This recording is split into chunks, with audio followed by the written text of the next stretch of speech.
Sisters channel కి స్వాగతం. చాలా మంది అమ్మ రెగ్యులర్ గా చేసుకునే కూరలు చేసి చూపించండి అమ్మా అని అడుగుతున్నారు.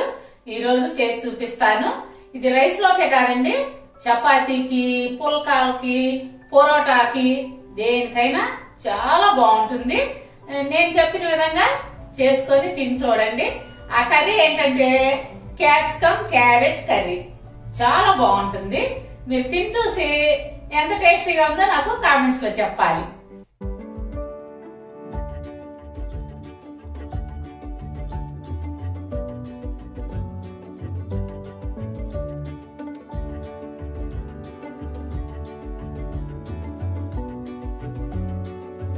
మరి ఇప్పుడు ఎలా వండుకోవాలో చూసేద్దామా. ఇదిగా కావాల్సింది క్యారెట్ కొంచెం ఈ సైజు ముక్కలు తరిగి పెట్టుకోండి. హాఫ్ బాయిల్డ్ చేసి పెట్టుకోవాలి. నేను 1/2 kg క్యారెట్ తీసుకున్నాను. ఇప్పుడు స్టవ్ వెలిగించి బండి పెట్టుకొని అందులో 3 స్పూన్లు ఆయిల్ వేసుకోండి. కొంచెం తాలింపు గింజలు అంటే 1/2 స్పూను తాలింపు గింజలు, 1 ఎండుమిర్చి, 1 స్పూను పచ్చెనగపప్పు వేసి కొంచెం దోరగా వేగనిద్దాం. మీడియం ఫ్లేమ్ పెట్టుకోవాలి. ఇప్పుడు తాలింపు వేగింది. అందులో సన్నగా తరిగి పెట్టుకున్న ఉల్లిపాయలు, 1 పచ్చిమిర్చి, కొద్దిగా కరివేపాకు, ఉల్లిపాయ ఈ సైజు ఉల్లిపాయ తీసుకున్నాను. ఇవన్నీ వేసి దోరగా వేగనిద్దాం.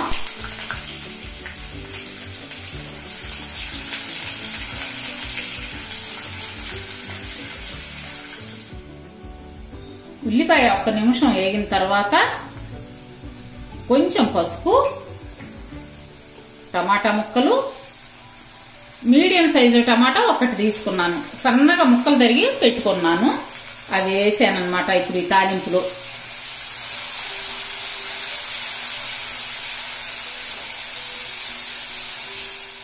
అందులో తగినంత ఉప్పు వేసి మగ్గనిద్దాం. మీ టేస్ట్కి తగినంత చూసి వేసుకోండి ఉప్పు కారాలు మాత్రం. ఎందుకంటే కొంతమంది ఎక్కువ తింటారు, కొంతమంది తక్కువ తింటారు కదా, అందుకోసం చెప్తున్నాను.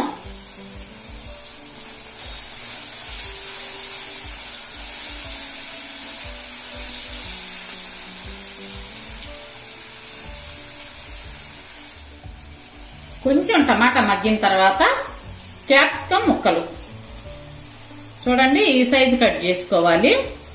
మరీ చిన్నవి కాకుండా మరీ పెద్దవి కాకుండా మీడియం సైజు కట్ చేసుకుంటే సరిపోతుంది. ఈ సైజు క్యాప్సికమ్ 1 తీసుకున్నాను.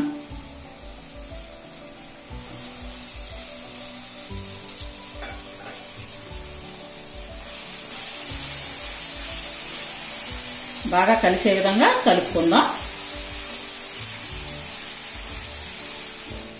ఇప్పుడు క్యాప్సికమ్ వేసిన వెంటనే ఇందాక హాఫ్ బాయిల్ చేసి పెట్టుకున్నాం కదా క్యారెట్, ఆ క్యారెట్ వేసి కలుపుకుందాం.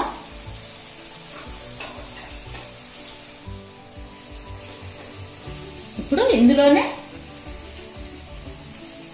మీ టేస్ట్కి తగినంత కారం,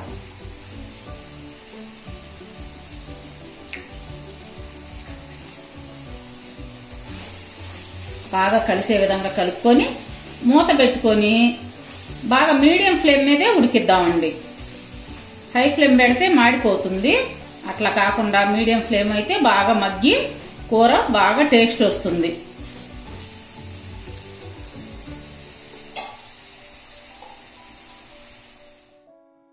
ఇప్పుడు కూర మగ్గుతూ ఉంది కదా, ఈలోగా మనం మసాలా రెడీ చేసుకుందాము. 2 ముక్కలు కొబ్బరి, పచ్చి కొబ్బరి తీసుకోండి. కొంచెం అల్లం ముక్క, కొంచెం చెక్క, 4 లవంగాలు, 1/2 టీ స్పూన్ ధనియాలు, 4 వెల్లుల్లి రెబ్బలు. వీటిని మెత్తగా పేస్ట్ మాదిరిగా మిక్సీ చేసుకుందాం. ఇప్పుడు కూర ఎంతవరకు వచ్చిందో చూద్దాం. ఇదిగోండి బాగా ఉడికింది. నూనె పైకి తేలుతూ బాగా మగ్గిందనమాట. ఇప్పుడు ఈ టైంలో మసాలా వేసుకోవాలి.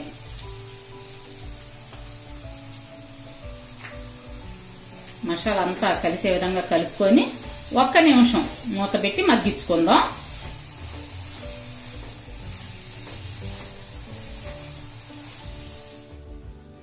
ఒక్క నిమిషం మసాలా మగ్గిన తర్వాత వాటర్ వేసుకుందాం. ముక్కలు మునగా వేయండి.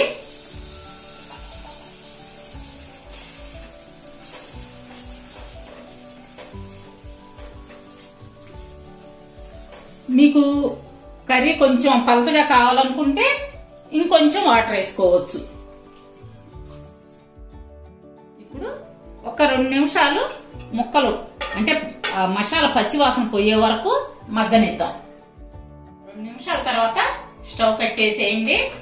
మూత తీసి అందులో కొత్తిమీర కొంచెం వేసుకొని వేరే సర్వింగ్ బౌల్లోకి మార్చుకుందాం.